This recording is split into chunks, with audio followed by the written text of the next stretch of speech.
Hi, I'm Cheryl Ball, and I want to thank you all for coming. I really appreciate you taking time to come, especially on this nasty day. I really appreciate it. I'd like to talk to you a bit today about how most people eat and the effects that it have on their health. Do you know there are over 50 questionable ingredients in your average fast food hamburger? According to Mike Adams, in his article, Why McDonald's Burger Won't Decompose, on nationalnews.com, October 7th, 2010, he claims that no fast food burgers will decompose. Have you ever thought about food as a powerful healer? It was Hippocrates who said, "Let thy food be thy medicine, and thy medicine thy food." Each of us is concerned about our health and the health of our loved ones. Eating healthy can cut down on illnesses, which also cuts down on medical costs. And it will make us feel like being more active. Emily Main wrote in her article, New Sugar Recommendations for Adults on Rodale.com, that the average American consumes over 2,600 calories a day. That is an increase of between 150 and 300 calories a day in the last 30 years, with no increase in activity to burn those calories off. A normal male needs, between the ages of 19 and 30, needs only about 2,400 calories a day, and a woman of the same age needs about 2,000. And as we get over 30, the recommendations go down from there. We don't need as much. Let's talk a minute about sugar.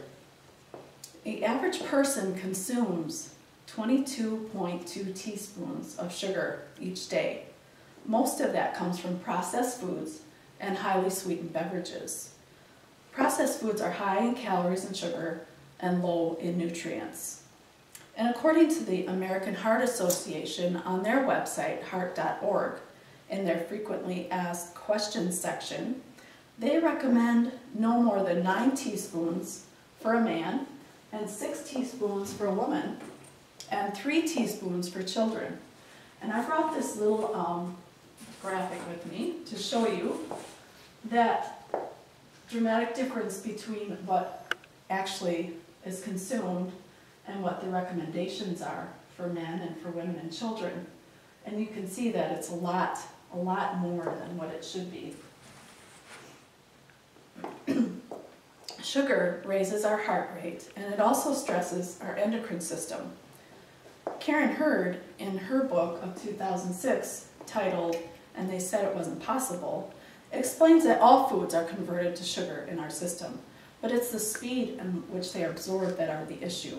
The faster they're absorbed, the more dangerous they become, and processed sugars are absorbed very quickly. The endocrine system is composed of glands whose job is to control our body functions, and one of those functions is to keep our blood sugar down.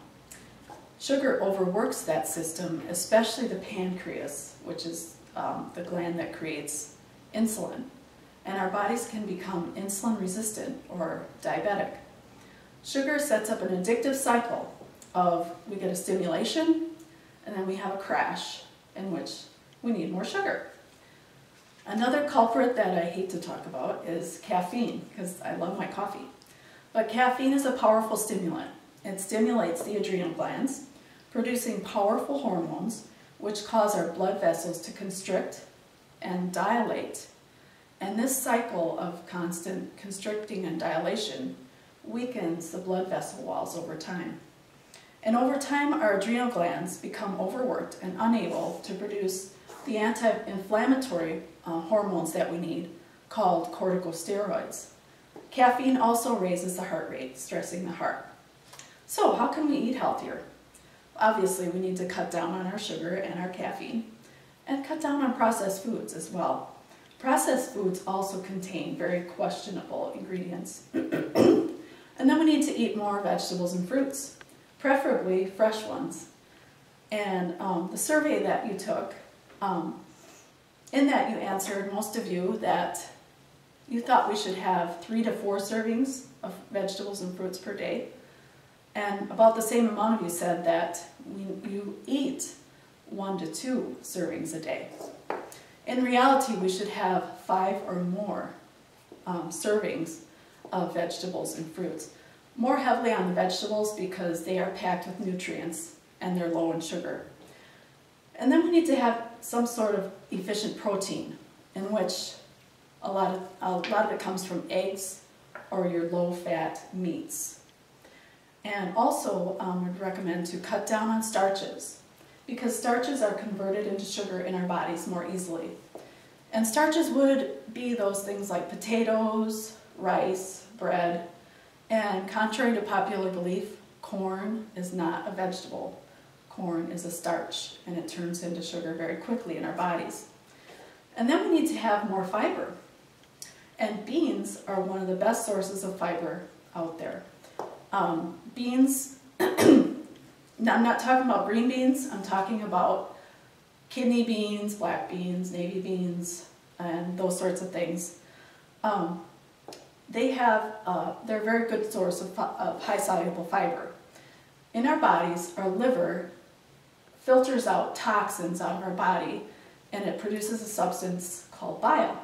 And bile, containing all those toxins, attaches itself to fiber.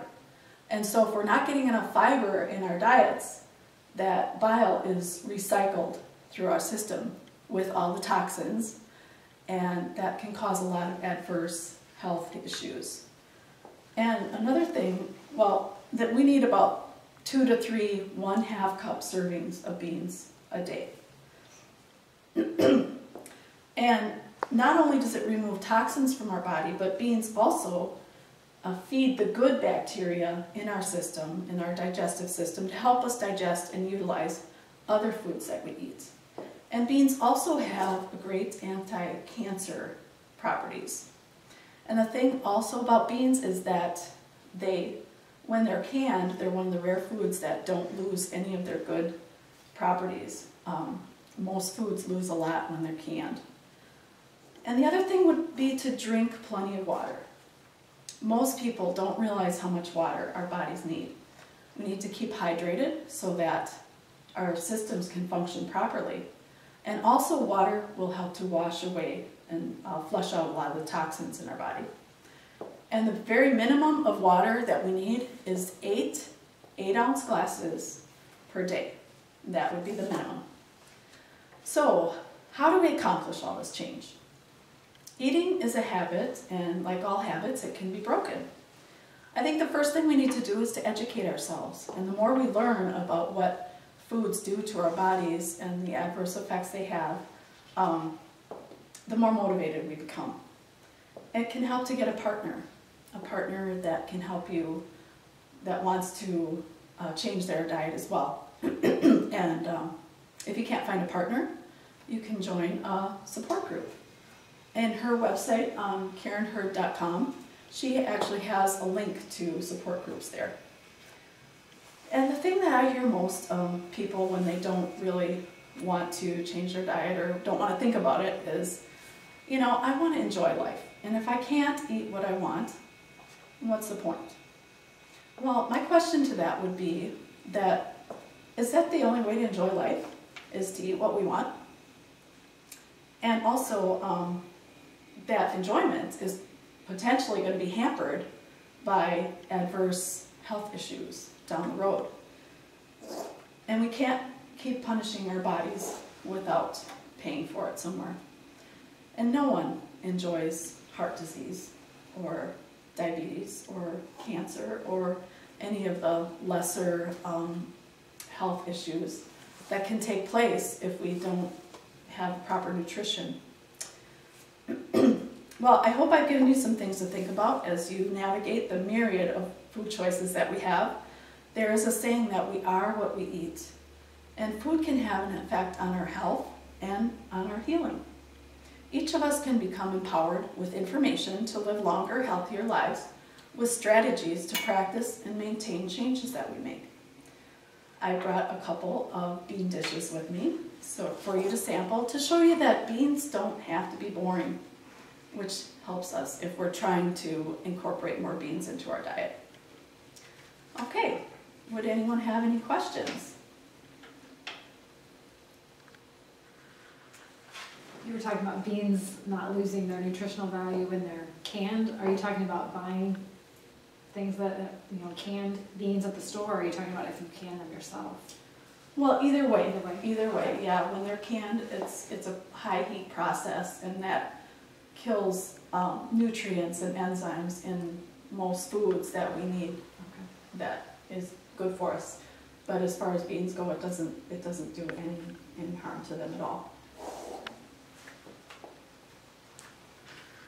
Yes. What percentage of vegetables and fruits compared to, say, proteins should we have per day? Well, proteins, we need 1 serving with 3 times a day. And with vegetables, we need 5 or more.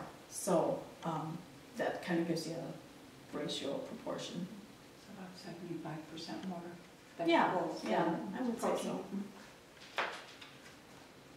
Okay, well, thank you very much, and let's try out our beans.